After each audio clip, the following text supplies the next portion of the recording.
Bonjour pèlerins, comment vos pieds vont-ils? Eh bien, les dernières étapes que nous avons faites sont des étapes plates. Et là, je vous imagine, hein. Mais ne soyez pas trop confiants, car à Léon, l'aventure commence. Qu'est-ce que je peux vous dire de Léon? Eh bien, rapprochez-vous de la carte. Ici, c'est la province de Palencia, Carrión de los Condes. Mais nous allons à Sahagún. Vous voyez, nous devons passer ici la frontière provinciale et nous allons à Sahagún. La province de Léon est assez grande. Nous allons y être pendant plusieurs jours. Et, au fur et à mesure que nous avancerons, les montagnes seront plus proches. Et parce que, au fond, là-bas, ce que l'on voit, c'est la Galice. Donc, que dire de Sahagún? Sahagún est une ville qui est née autour d'un ermite appelé Facundo, Facundo Primitivo. Et moi, je me rappelle parfaitement de Facundo Primitivo, parce que je me souviens des pipas, qui sont des graines de tournesol salées. Donc, je me souviens des pipas Facundo. Et ceux qui ont le même âge que moi les connaissent sûrement. Ce sont les meilleurs du monde. Alors maintenant, que se passe-t-il avec Sahagún?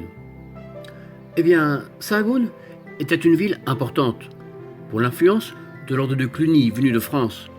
Ces moines avec un grand pouvoir, non seulement économique, mais aussi une grande influence, qui de fait a laissé des marques de l'architecture typique de Cluny.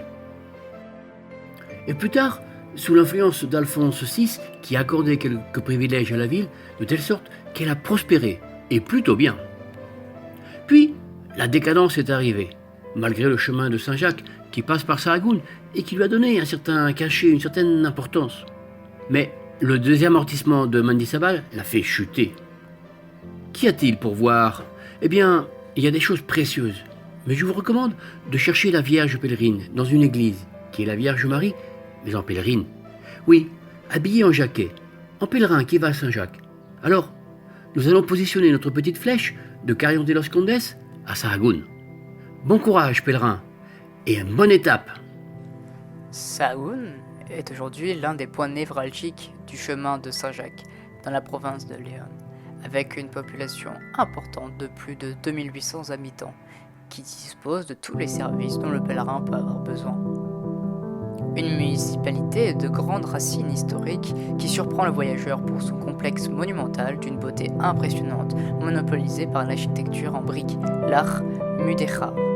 C'est la première grande ville sur la route de Léon et a une pertinence jacobéenne notable malgré le fait qu'elle a perdu une partie de sa splendeur passée.